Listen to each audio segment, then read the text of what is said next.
It's late 1945, just after Japan's surrender. The air is thick with the scent of smoke and salt water, as the Japanese islands begin to rebuild in the aftermath of the war. Amid the chaos of a defeated nation, a small group of women, weary from years of suffering, are being escorted away from their brutal captivity in Japanese prison camps. They are among the fortunate ones, the liberated female prisoners of war, freed by American forces, who now take them to newly established care facilities. As the women step onto the American transport ships, there is a palpable sense of disbelief. Their bodies are frail, their minds battered from the torment they've endured. But there is something else, something small but entirely new to them: the beds. After years of sleeping on hard floors, mats, or in cramped, unsanitary conditions, they are given a chance to rest on soft American mattresses. The sensation is almost foreign. The comfort of softness beneath their exhausted bodies feels surreal, as if they've been transported into another world. One woman, after years of lying on cold stone, lowers herself onto the plush mattress. She pauses, unsure how to react, then lets out a soft sigh, a sound mingling exhaustion, disbelief, and relief. Her body sinks into the softness, and for the first time in a long while, she allows herself to relax, to feel what it means to be at rest. The weight of the war, the trauma of captivity, seems to lift, if only for a moment. This simple act, a bed, becomes a symbol of their newfound freedom. But for the women who had been stripped of dignity and comfort for so long, this small comfort feels like nothing short of a miracle. When World War II broke out, women were often seen as peripheral to the brutal realities of combat. However, in the Pacific Theater, many women found themselves caught in the devastating consequences of the war. While men fought on the front lines, women, both civilians and military personnel, found themselves in positions of suffering that they had not anticipated. For those captured by enemy forces, particularly the women held by Japan, their experiences were marked not only by the violence of war but by the cruel realities of gendered captivity. The Japanese military's treatment of prisoners of war, especially women, was notoriously harsh. Women who were captured were subjected to sexual violence, forced labor, and the same inhumane conditions that their male counterparts faced. However, there was an added layer of exploitation and abuse unique to female POWs. Women, particularly those from allied nations like the United States, Australia, and the United Kingdom, were often taken from internment camps or occupied territories and used in forced labor or as comfort women. In addition to the physical violence, women POWs were subjected to a system that treated them as less valuable than their male counterparts, further dehumanizing them in ways that compounded their suffering. While the suffering of male POWs was well documented, the stories of women remained largely overlooked. As wartime narratives were predominantly focused on the experiences of men, these women were not only victims of violence but also isolated by their gender and the broader cultural perceptions of wartime women. Often they were treated as secondary to their male comrades, whose plight was deemed more significant in the eyes of both the media and military command. In the Japanese camps, female POWs were given little consideration beyond their ability to provide labor for the war effort. They were housed in cramped, unsanitary conditions and subjected to the same food deprivation and physical punishment as the men. The emotional and psychological toll was immense. These women were frequently starved, overworked, and exposed to diseases they had no means of combating. Their families and homes had been obliterated by the war, and they found themselves in a daily battle for survival against not just their captors, but their own despair. Despite their immense suffering, many of these women developed remarkable inner strength. They bonded with fellow prisoners, their solidarity forming a source of emotional survival. But it was a fragile survival, lived in constant fear of the next wave of violence or death. As the war dragged on and Japan's defeat became inevitable, the female POWs were increasingly abandoned by their captors, left to face the end of the war in an increasingly unstable and hopeless situation.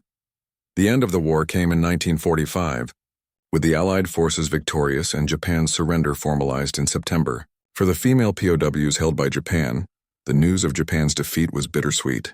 The immediate liberation did not come with a sense of relief, but rather a shock to the system. Many women, having endured years of captivity, could scarcely believe that they were truly free.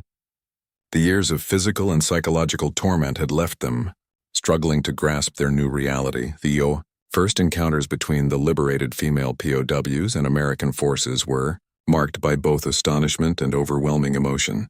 For the women, the war had been a constant cycle of deprivation, fear, and violence. But upon being freed by American soldiers, they were met with a generosity they had not experienced in years. American soldiers, their presence a symbol of both the victory of the Allied powers and the defeat of Japan, became the bearers of not only freedom, but also comfort. The shock these women experienced at the basic comforts they were now offered, food, clothing, medical care, and rest, was staggering. The initial care provided by the American military, which included food, medical attention, and accommodations, went far beyond the immediate needs of survival. It included elements of compassion that the women had not anticipated. They were not just given the bare necessities of survival. They were treated with the dignity and respect they had been denied throughout their captivity. For many of the women, the most profound and unexpected part of their liberation was the softness of an American bed. After years of sleeping on hard floors or makeshift beds in prison camps, they now lay on mattresses that seemed like something out of a dream. The initial transition from captivity to freedom was emotionally and physically overwhelming. The simple act of lying in a soft bed was an experience many of the women had forgotten was possible. The soft mattress, the warmth of a clean room, and the ability to rest without the constant threat of violence were sensations so foreign that they left many women in tears. For a generation of women who had endured the worst that war could offer, the comfort of a bed symbolized not just the end of their suffering, but the start of the long road to recovery. The liberation of these women was not just about the end of their physical imprisonment, but about the emotional and psychological process of rebuilding. The years of violence, trauma, and forced labor would not disappear overnight. But the American soldiers' acts of kindness, their acknowledgement of the women's humanity, and the comforts they provided laid the groundwork for healing. The beds they rested in that first night were not simply furniture. They represented the beginning of a new chapter in the women's lives, a moment where survival gave way to the possibility of something else: hope. The simple act of lying on a soft American bed after years of deprivation encapsulated more than just physical relief for the women POWs. It was an emotional reckoning, a moment where the weight of everything they had endured seemed to temporarily lift, replaced by an overwhelming sense of vulnerability and gratitude. The beds, once objects of everyday comfort, became symbols of humanity's capacity for empathy and kindness in the face of war's atrocities. The human side of war, especially for those who had been captured, is rarely acknowledged in the conventional narratives of combat. For female POWs, their suffering went far beyond the physical horrors of captivity. The trauma they experienced wasn't just inflicted by their captors, but by the mental toll of surviving in a world where they were often treated as subhuman. These women were forced into degrading conditions, deprived of dignity, forced to work under threat of violence, and subjected to systematic abuse, both physical and emotional. For years, the women had lived in survival mode. They were conditioned to endure without complaint, to keep their heads down, to simply survive the unthinkable. But the moment they laid on those American beds, everything changed. The softness beneath them wasn't just a comfort. It was the first reminder in years that they were human beings deserving of kindness. The feeling of the mattress was an emotional release. The weight of war, the horrors of captivity, the daily fight for survival, it all seemed to fall away. But it wasn't easy. Some women lay there, stunned, unsure of how to react. The sudden sense of comfort was almost alien to them. How could something so simple, so ordinary, feel like the most extraordinary gift they had ever received?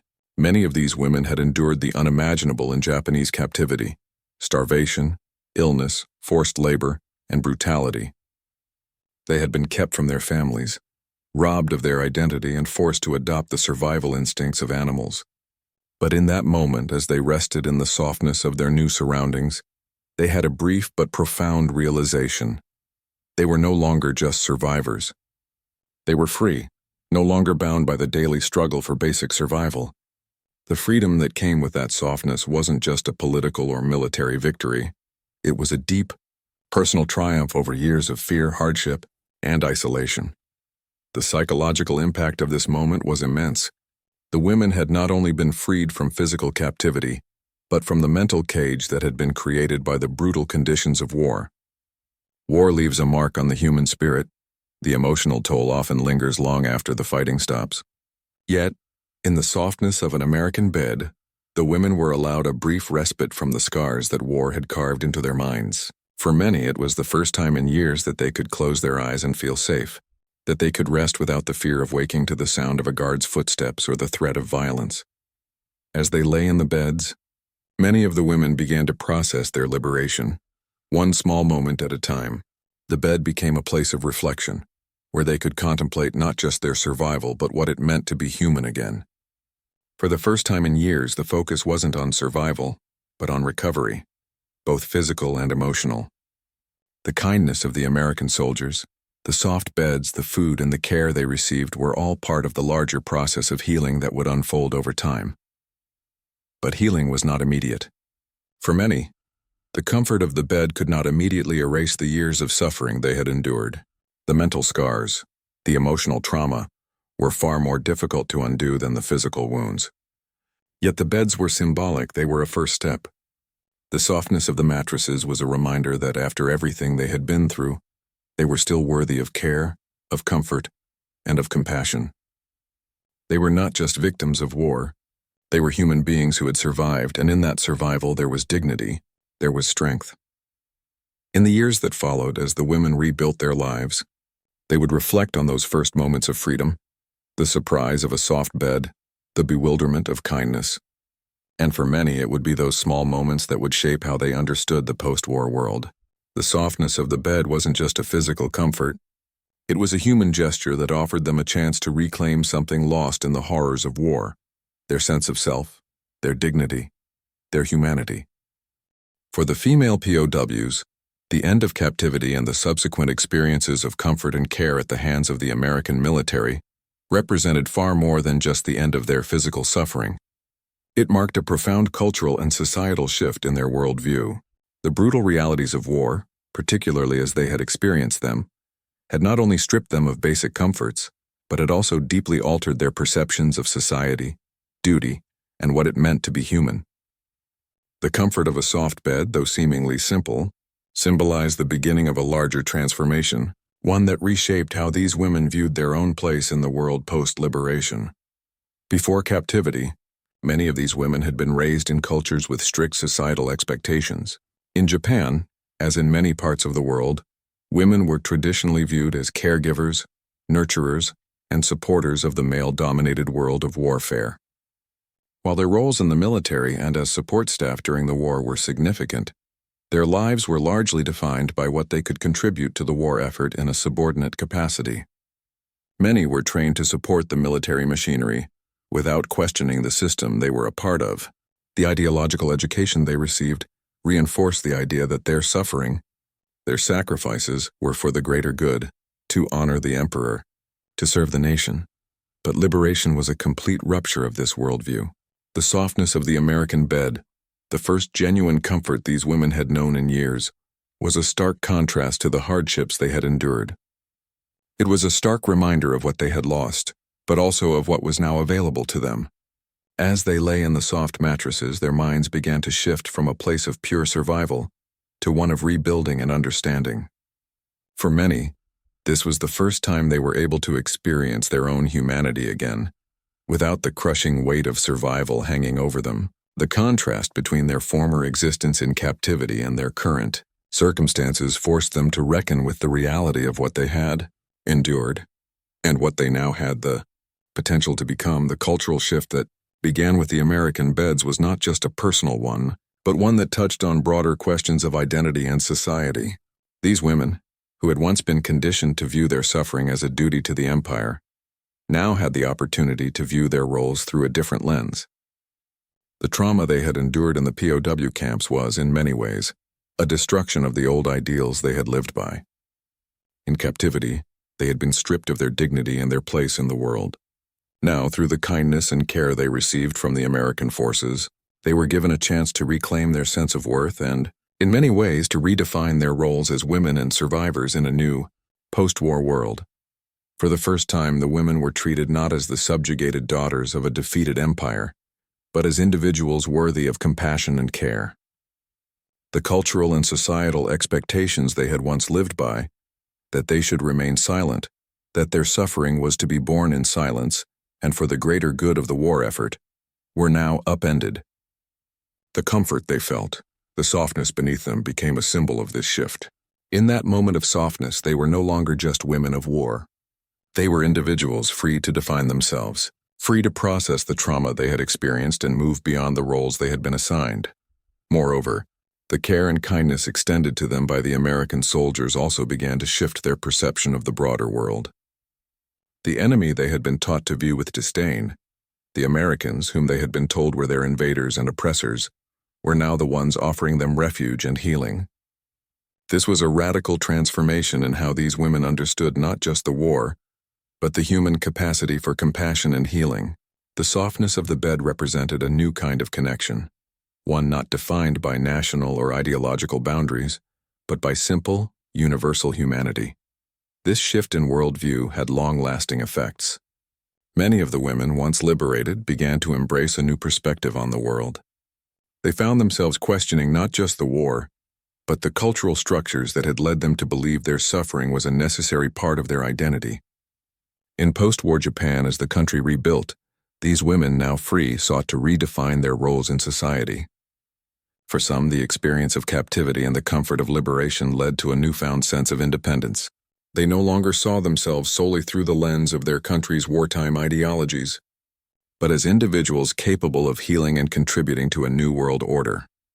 In the broader context of the post-war world, the women's experiences also played a part in the shifting roles of women in society. The war had thrust women into positions of responsibility and sacrifice that were once unimaginable. Though their roles were often invisible in wartime narratives, their contributions were essential. The softness of the American bed was not just a moment of physical relief, but a symbol of how far women had come, from subjugation and suffering to a place where they were allowed to rest, reflect, and ultimately transform. As Japan and the world moved toward rebuilding, these women, once defined by their loyalty to an empire now defeated, began to carve out new identities. The kindness shown to them was part of this rebuilding process, both personally and culturally. Their suffering in captivity would never be fully erased, but the comforts they were given allowed them to begin a journey of healing, transformation, and ultimately, empowerment. The physical and psychological relief that the female POWs experienced in the aftermath of their liberation was immense and transformative. After years of deprivation, suffering, and enduring unspeakable hardships, the simple comforts offered by the American military, particularly the softness of a bed, served as an immediate form of healing, albeit one that unfolded over time. For these women, the transition from a constant state of survival to one where they could rest and begin to recover was jarring, but also incredibly restorative. On a physical level, the relief was almost immediate. Many of these women had been emaciated, weakened by malnutrition, and physically broken by the harsh conditions of their captivity. They had spent years on little food, working in forced labor and enduring sickness without proper medical care. The American bed, soft and inviting, offered them something they had not known in years, a chance to rest.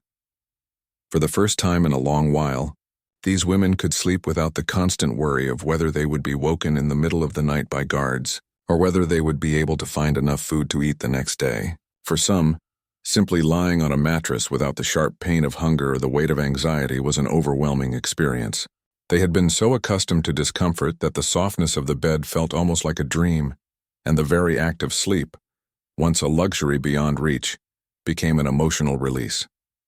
Many of them drifted into sleep quickly, their bodies desperate for rest after years of deprivation. Their muscles, which had been tense with fear and stress for so long, slowly relaxed. The immediate physical impact of this comfort was undeniable. The women began to regain strength, their bodies slowly healing from the ravages of starvation, disease, and labor. Yet the psychological relief was just as profound, if not more so. For these women, the trauma they had endured during their captivity was not just physical but deeply emotional. The war, and their subsequent imprisonment, had stripped them of their dignity, leaving them with a sense of isolation and powerlessness. They had been treated as less than human, and their experiences had forced them to view themselves through the lens of survival. Each day had been a battle, not just for life, but for a sense of self-worth. When they were liberated, the offer of comfort and care, especially something as simple as a soft bed, served as an emotional lifeline. It was a reminder that they were still valued, still worthy of care, still human. The kindness shown to them by the American soldiers was a balm for the wounds that went beyond the physical. It allowed them to begin the slow process of healing, of restoring their sense of self, of understanding that they were not merely survivors of war, but women who could begin to reclaim the pieces of their lives that had been torn apart. The softness of the bed became a metaphor for the larger process of psychological healing. After years of being told they were expendable, after being subjected to violence and abuse, the simple comfort of a clean bed was a silent declaration that they had worth, that they could begin again. This was not just about physical comfort. It was about restoring their identity, their dignity, and their humanity. For many of the women, the psychological toll of captivity was not something that could be healed overnight. The trauma they had suffered would take years to process. Yet, in that moment of lying on an American bed, they were given the chance to rest and, for the first time in a long while, to feel safe. The act of resting was no longer just about survival. It was about recovery. They could finally allow themselves to relax without the constant vigilance, without the fear of violence or uncertainty. The emotional release that came with this newfound safety was not just a product of physical rest. It was a release from the psychological burden of captivity. For the first time in years, these women could close their eyes and rest without the weight of the war pressing on them. The trauma that had followed them through the war was momentarily put to rest as they lay down, surrounded by the quiet comfort of peace. The psychological burden of war didn't disappear, but in that moment it was at least momentarily alleviated. For many of these women, that moment of rest was the first step in the long process of emotional recovery. The true turning point for these women came in the quiet moments after their liberation, when they were first allowed to rest, free from the immediate threat of violence and dehumanization. It was the first night of sleep in an American bed, an event that, in its simplicity, would forever alter the course of their emotional recovery. This moment was not dramatic or outwardly significant in the grand scope of history, but for the women who had endured years of torment, it was a profound and life-changing experience. In the chaos of liberation, when they were first freed from the Japanese prison camps, the women were overwhelmed with the shock of survival. The very idea of freedom was almost too abstract to comprehend after years of captivity. They had been stripped of their autonomy, their dignity, and for so long had been reduced to mere survivors, focused solely on the next meal or the next moment of safety. But when they were offered the chance to rest in a soft, clean bed, the full weight of their liberation began to settle in. For many, the moment they lay down in that American bed, surrounded by the comfort of blankets and a safe environment, was not just a chance to sleep. It was a quiet reckoning. As their bodies sank into the mattress, they were flooded with a mixture of disbelief, relief, and emotion. The softness they had never known, the comfort they had been denied for so long, was now within their reach. It was an overwhelming experience, not because of the bed itself, but because of what it represented. After years of harsh conditions and cold, hard surfaces, cramped spaces, and the ever-present threat of death or violence, the act of lying on a soft bed felt almost alien. In that stillness, for the first time, the women could afford to let their guard down. They no longer needed to be on high alert, fearful for their safety, wondering when the next blow would fall. The comfort of the bed allowed them to process their journey, to reflect on the unimaginable hardships they had endured. For some, it was a moment of quiet reflection, realizing that they had survived the horrors of war. For others, it was the first time in years that they were able to allow their emotional barriers to drop, to cry, to feel the weight of everything they had been through. This moment, though subtle, marked a decisive shift. The women realized that the end of the war meant more than just physical survival. It meant a chance to reclaim their sense of identity, their humanity. The bed, the softness beneath them, was a symbol of that recovery. The liberation they had experienced was not just about being freed from captivity, but about being offered the chance to heal, both physically and emotionally. The turning point wasn't just in the bed itself, but in the realization that, despite all they had suffered, despite the years of hardship, they could now rest and allow themselves to heal. The psychological and emotional release was immeasurable. For these women, the simple act of lying down in an American bed, a symbol of peace and care, became a moment of profound liberation.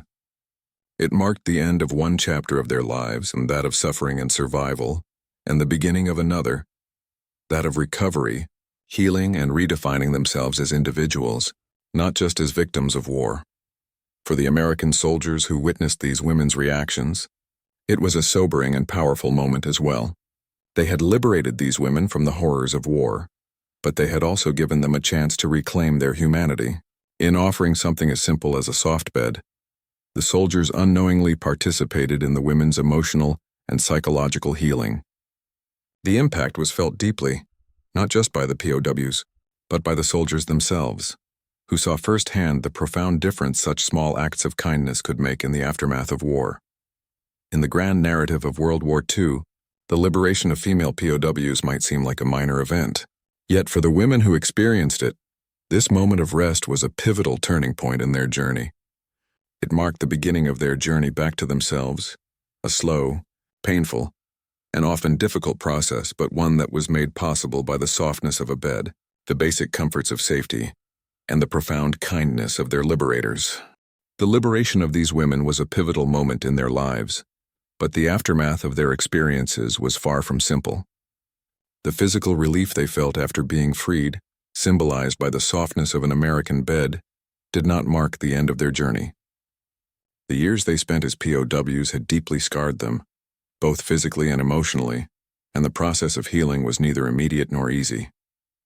While the comfort of their newfound freedom was undeniable, it could not undo the trauma they had experienced.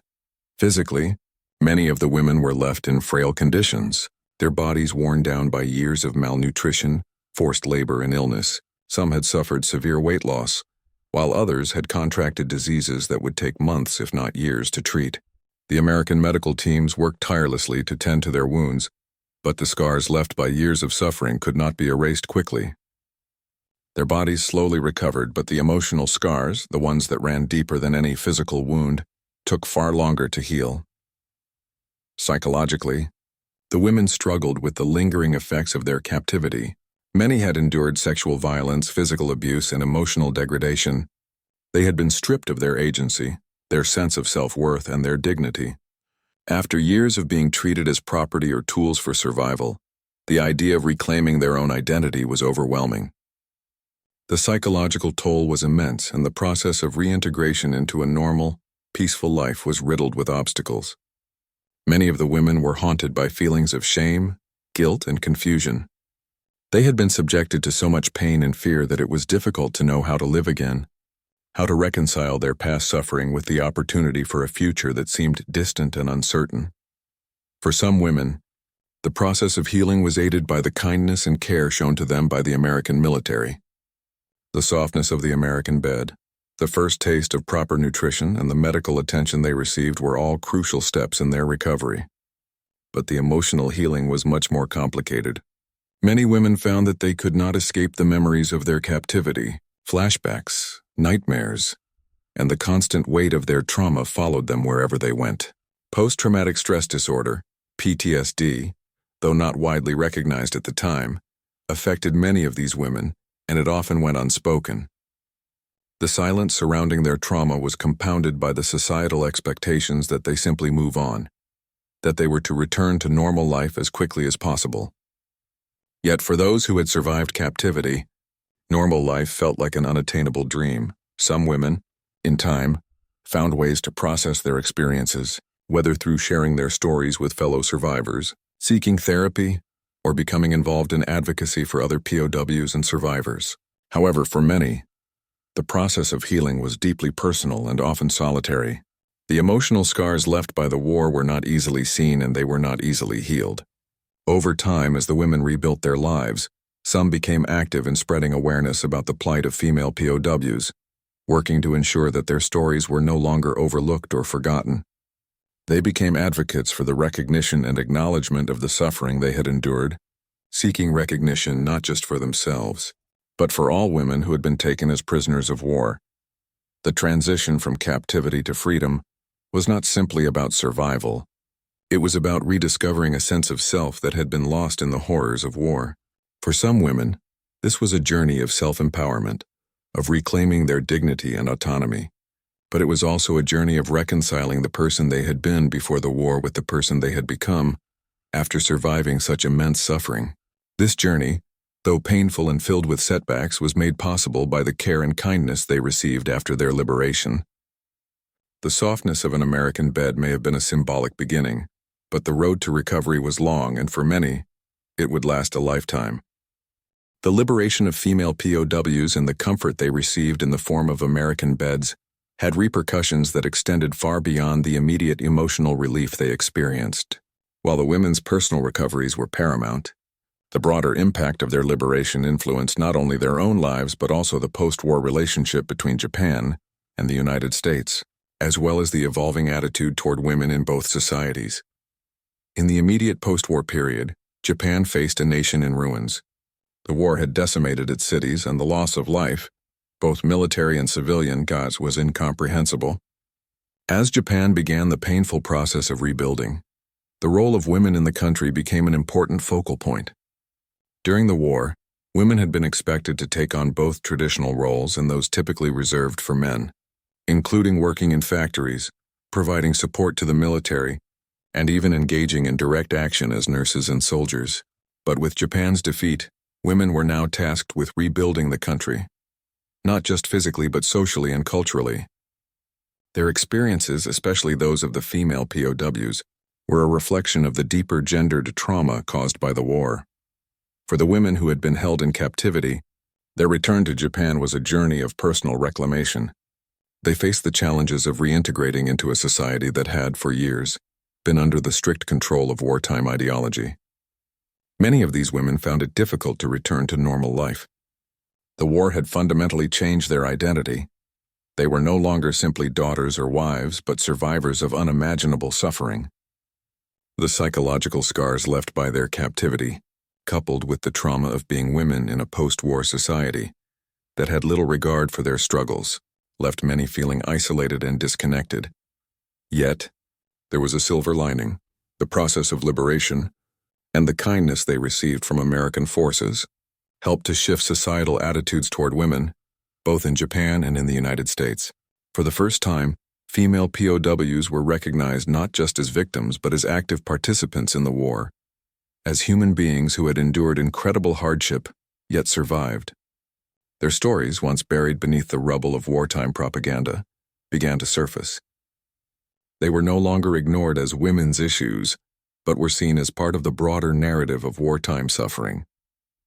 In the United States, the care given to female POWs also had a lasting effect on the American military and public perception of post-war rehabilitation. The compassion shown to the women, particularly the symbolic act of offering something as simple as a bed, signaled a shift in how the United States viewed its veterans, particularly female ones. For years, the role of women in the military and wartime effort had been overlooked, their contributions marginalized in favor of male combat veterans. But the treatment of the female POWs marked a recognition that their suffering was just as significant and their need for recovery just as vital as that of their male counterparts. Moreover, the kindness extended to these women, both from the American military and from American society, reflected a shift in the nation's broader cultural understanding of the effects of war. The experience of female POWs highlighted the need for not only physical relief but also psychological care. In many ways, their treatment was a precursor to the eventual recognition of PTSD, post-traumatic stress disorder, as a serious condition faced by all veterans. It was an early acknowledgement that the effects of war were not solely physical, but mental, and that recovery required more than just the return of soldiers to civilian life. The cultural impact of the female POW experience was also felt in the post-war relationship between Japan and the United States. The Japanese women who had been liberated, who had been shown kindness in the form of food, care, and rest, became a symbol of the potential for reconciliation and healing. In the years following the war, As Japan and the U.S. navigated the complex relationship between occupier and occupied, the image of the American military treating the Japanese women with compassion served as a counterpoint to the brutal history of war. It was a reminder that even in the face of overwhelming conflict, acts of kindness could bridge the divide between nations and people. However, it would take years for the full impact of this shift to be understood, particularly in Japan, where the scars of war ran deep. The female POWs who had survived their captivity had much to contribute to the rebuilding of their nation, but their voices were often marginalized in the male-dominated post-war political and social landscape. Over time, however, their stories began to emerge, reshaping the narrative of the war and challenging the traditional role of women in wartime history. In the United States, the recognition of female POWs and the kindness extended to them helped to shape the post-war attitude toward women's roles in both military and civilian life. It contributed to the broader movements that would come to fruition in the 1960s and beyond, advocating for women's rights, the acknowledgement of women's contributions to society, and the recognition of their suffering. The legacy of these women, their survival, and the kindness they received, was one that transcended the immediate post-war period and contributed to a larger cultural shift toward gender equality. The journey of the female POWs, from the horrors of captivity to the soft relief of American beds, is a powerful testament to the resilience of the human spirit. In the midst of unimaginable suffering, where these women had been deprived of their dignity, their comfort, and often their hope, the simple comfort of a soft mattress was not just a luxury, it was a symbol of their newfound humanity. The softness they felt beneath them was not just physical comfort. It was the manifestation of a freedom they had not thought possible. For years they had fought to survive, now they could rest. This moment, though seemingly small, had profound ramifications. The kindness extended to these women by the American military wasn't just a fleeting gesture. It represented the beginning of their emotional and psychological recovery. The softness of the bed was a chance to heal, both physically and mentally. It was a symbol of the contrast between captivity and freedom, suffering and peace. It allowed these women to feel, for the first time in years, a sense of worth. A moment when they were not just survivors, but people deserving of care and compassion. For many, the journey to healing was long and complex. The scars of war, both visible and invisible, did not fade easily. But the act of offering kindness, the recognition of their suffering, and the small comforts that followed their liberation played a crucial role in the rebuilding of their lives. It helped them reclaim their identity, their dignity, and their sense of self. These women were no longer defined solely by their victimhood. They were survivors, and in many ways, they became advocates for the recognition of other POWs and the acknowledgement of the trauma faced by women during the war. This story, of soft beds and simple kindness, is a reminder that even in the darkest times, humanity can persist. Small acts of compassion, whether it's offering food, shelter, or a bed to rest in, can have far-reaching effects, rippling through lives and societies long after the moment has passed. The women who lay in those beds, freed from the cruelty of captivity, understood this better than anyone. They had endured the unimaginable, but in the softness of an American bed, they were given the chance to rest, to recover, and to rebuild. Their experience is not just a story of survival, it is a reminder of the capacity for empathy, kindness, and healing even after the most brutal of conflicts. It is a testament to the strength of the human spirit and the enduring power of compassion, and it shows us that sometimes the most profound moments of transformation come from the simplest acts of care.